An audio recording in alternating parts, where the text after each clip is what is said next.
আর নয় জল্পনা কল্পনা, এবার স্বপ্নের নায়ক নাম্বার 9 জায়ান হাকিমকে নিয়ে তৈরি হলো বড় সম্ভাবনা। হংকংয়ের বিপক্ষে ম্যাচের আগে কাজ শুরু করেছে তার সঙ্গে, সাথে আরও এক বিশাল সুখবর পেল ফুটবল ভক্তরা। কিউবা মিচেলের পর ইংলিশ লিগে খেলা নতুন এক ফুটবলার আসতে পারেন জাতীয় দলে। জায়ান হাকিম ও ইংলিশ লিগের নতুন ফুটবলারের সম্ভাবনা নিয়ে বিস্তারিত জানবো রিপোর্টে।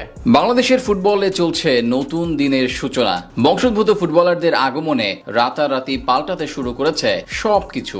বিশেষ করে হামজা চৌধুরী আসার পর থেকে ইউরোপের বিভিন্ন দেশ থেকে ছড়িয়ে ছিটিয়ে থাকা ফুটবলাররা আসেন বঙ্গপাড়ের হয়ে মাঠ মাতাতে। ইতোমধ্যে ফাহমিদুল ইসলাম এবং সমিত সমীর অভিষেক হয়েছে লাল সবুজের জার্সি গায়ে। তবে বর্তমানে টাইগার দলের সবচেয়ে বড় সমস্যা হলো একজন প্রপার স্ট্রাইকারের। দক্ষিণ এশিয়ার সবচেয়ে ভালো মানের মিডফিল্ড হওয়া সত্ত্বেও একজন নাম্বার 9 এর অভাবে ভুগছেন হেড কোচ হ্যাভিয়ার কাবরেরা। তাই এবার সেই সমস্যা দূর করতে আনা হতে পারে স্বপ্নের নায়ক জায়ান হাকিমকে।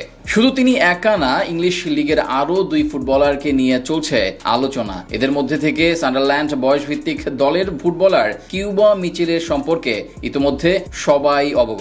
ফিফার কাছ থেকে ছাড়পত্র পেয়ে গেছেন তিনি। হংকং এর বিপক্ষে এশিয়ান কাপ বাছাই পর্বের পরবর্তী ম্যাচেই দেখা যাবে এই অ্যাটাকিং মিডফিল্ডারকে। তার সঙ্গে আরও 2 জনের নাম নতুন করে আলোচনা এসেছে, যাদের মধ্যে প্রথম জন জায়ান হাকিম।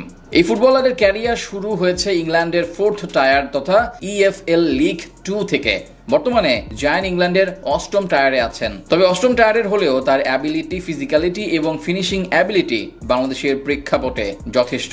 জায়ান হাকিম ফিফার র্যাঙ্কিং এর 159তম দল এন্টিগা অ্যান্ড বারবুডার হয়ে 2টি প্রীতি ম্যাচ খেলেছেন। এছাড়া যেখানকার অনূর্ধ্ব 20 জাতীয় দলের হয়ে 7 ম্যাচে 4 গোল করেছিলেন। তবে দাদার দিক থেকে তিনি বাংলাদেশি বংশোদ্ভূত, তাই লাল সবুজের জার্সি পরেও খেলার সম্ভাবনা রয়েছে তার। উল্লেখ্য, জায়ান হাকিম আর হামজা চৌধুরী দুজনেই পূর্ব পরিচিত। তার সাথে নতুন করে আলোচনা এসেছেন জ্যাক ডুরান্ট। বাংলাদেশি বংশোদ্ভূত এই ইংলিশ ডিফেন্ডার খেলেন লেফট ব্যাক পজিশনে। 17 বছর বয়সী ডুরান্ট ইংলিশ প্রিমিয়ার লিগের দল নিউক্যাসল ইউনাইটেডের অনূর্ধ্ব 18 দলের নিয়মিত মুখ। চলমান অনূর্ধ্ব 18 ইংলিশ প্রিমিয়ার লিগের 13টি ম্যাচের 7টিতেই স্টার্টিং 11-এ ছিলেন তিনি, তাই তাকে আনার ব্যাপারেও আগ্রহী বাফুফে। সব মিলিয়ে বলা চলে তাদের আগমনে আরো বেশি শক্তিশালী হয়ে উঠবে বাংলাদেশ দল।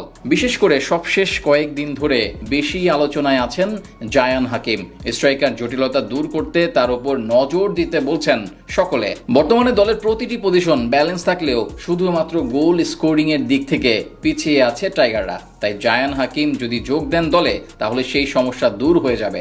শোনা গেছে ইতিমধ্যে তার সঙ্গে কথা বলা শুরু করেছে বাংলাদেশ ফুটবল ফেডারেশন। সব মিলিয়ে বলা চলে আগামী সাফের পূর্বেই শক্তিশালী স্কোয়াডে পরিণত হবে টাইগার দল। সাথে হংকং এর বিপক্ষে ম্যাচের পূর্বে কিউবাদের আগমনে আরও বেশি সামর্থ্যবান হয়ে উঠবে হামজারা।